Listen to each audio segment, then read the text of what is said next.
जश्न बिल्कुल मनाएंगे क्योंकि इनके जो नापाक मंसूबे थे वो फेल हुए हैं। इन्होंने महिला बिल के आड़ में, जो बिल एक बार पास हो गया है, उसके साथ एक ऐसा अमेंडमेंट शामिल करके लाए जिससे ये अपने हिसाब से देश के इलेक्टोरल मैप को बदल सके और अपनी सत्ता को मजबूत करने के लिए ये कारनामे कर रहे थे। तो उसको हमने फेल किया, 2/3 मेजोरिटी चाहिए थी।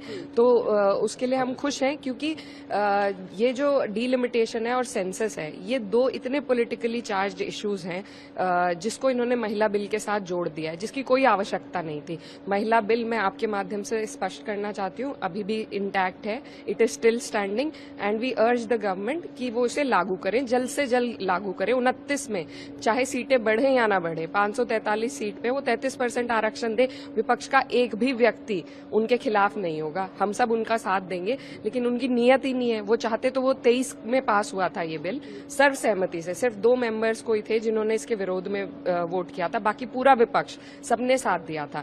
जब वो बिल पास हुआ था तो 24 में लागू कर सकते थे, इन्होंने रातों रात डिमोनेटाइजेशन कर दी थी। ऐसा नहीं है इनके पास संसाधन नहीं है कोई भी कानून को लागू करने के, ये चाहते ही नहीं। इन्होंने परसों तो उसकी नोटिफिकेशन जारी करी है 3 साल पुराने बिल की। जब बात यह आई कि कोर्ट में कुछ लोगों ने कहा कि हम कोर्ट जाएंगे कि बिल की इन्होंने नोटिफिकेशन क्यों नहीं करी, तब जाके इन्होंने हड़बड़ी में परसों रात नोटिफिकेशन करी है। तो ये किसको बहका रहे हैं, किसको बरगला रहे हैं? इन्हें लगता है इस देश की जनता, इस देश की महिलाएं नहीं समझेंगी। इस देश की महिलाएं जो आज अपने चूल्हे चलाने से मजबूर हैं, जिनको गैस सिलेंडर की परेशानी हो रही है, जिनको आज तरह तरह की चीजों से गुजरना पड़ रहा है, अपराध उनके प्रति बढ़ रहे हैं हमेशा, और लगातार सरकार ऐसे ऐसे मुद्दे, पहले वंदे मातरम पे इन्होंने 10 दिन का डिबेट कराया था, आज इन्होंने फिर से जो बिल पास हुआ है उस पे, ये जनता का पैसा बर्बाद है। कल साइन डाई हो सकता था, आज करा रहे हैं।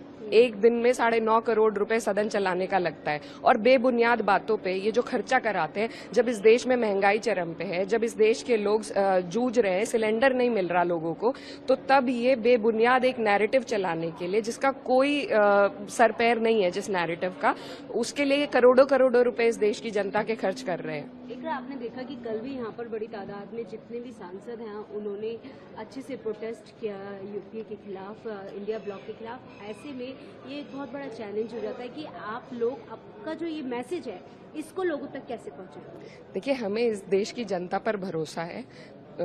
ये हमारे होम मिनिस्टर और प्राइम मिनिस्टर समझ सकते हैं इस जनता को बेवकूफ बनाना, लेकिन जनता ने ही उन्हें सत्ता में बिठाया और जनता बहुत अच्छी तरीके से जानती है क्या चल रहा है। इस देश की महिलाएं इंडिपेंडेंट सोच रखने वाली हैं, वो जानती हैं कि उनका बिल अभी भी जो का त्यों है। सरकार, हम सब इंतजार कर रहे हैं कब उसको लागू करेगी।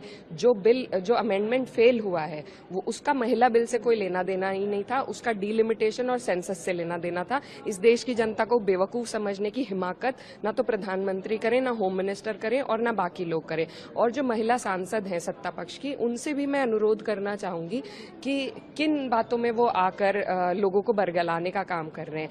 ये सबसे बड़ा अपराध है, अपनी जनता को, अपने देश की जनता को बरगलाना, उनका पागल बनाना, और ऐसा करना इनको भारी पड़ेगा आने वाले चुनाव में। स्टालिन ने कहा है कि अगले 25 साल तक, मतलब ये डीलिमिटेशन जो है वो नहीं होना चाहिए, आप क्या कहेंगे? देखिए, डीलिमिटेशन, एक जैसा मैंने कहा, सेंसस और डीलिमिटेशन दो ऐसे मुद्दे हैं, ये इतने पॉलिटिकली चार्ज मुद्दे हैं और बहुत सेंसिटिव इश्यूज हैं। इन दोनों इश्यूज को बहुत ही सहनशीलता के साथ, बहुत समझदारी और सूझबूझ के साथ लागू किया जाएगा। ऐसे दांव पेच वाले मुद्दों को आपने महिला बिल से जोड़ दिया है, मतलब महिलाओं के लिए आपने एक वीडियो गेम जैसा छोड़ दिया है कि आप पहले 2 इतने मुश्किल पड़ाव पार करिए, फिर आपको कोई उसका प्राइज मिलेगा। तो ये इस देश की महिलाओं के साथ नाइंसाफी है, धोखा है, उनकी आंखों में धूल झोंकना है। पहले किया है इस सरकार ने, अब दोबारा वही करना चाह रही है। हमारी बहुत सिंपल मांग है कि 543 सीटों में, हमें नहीं पता डीलिमिटेशन और सेंसस कब और कैसे ये कराएंगे, उसके लिए एक अलग सत्र होना चाहिए, अलग डिस्कशन होना चाहिए। हमारी मांग ये है कि 543 सीटों में इस देश की महिलाओं का हिस्सा है, तो उन्हें 33% आरक्षण उन्हीं सीटों में देने का आने वाले 29 के चुनाव में काम करें।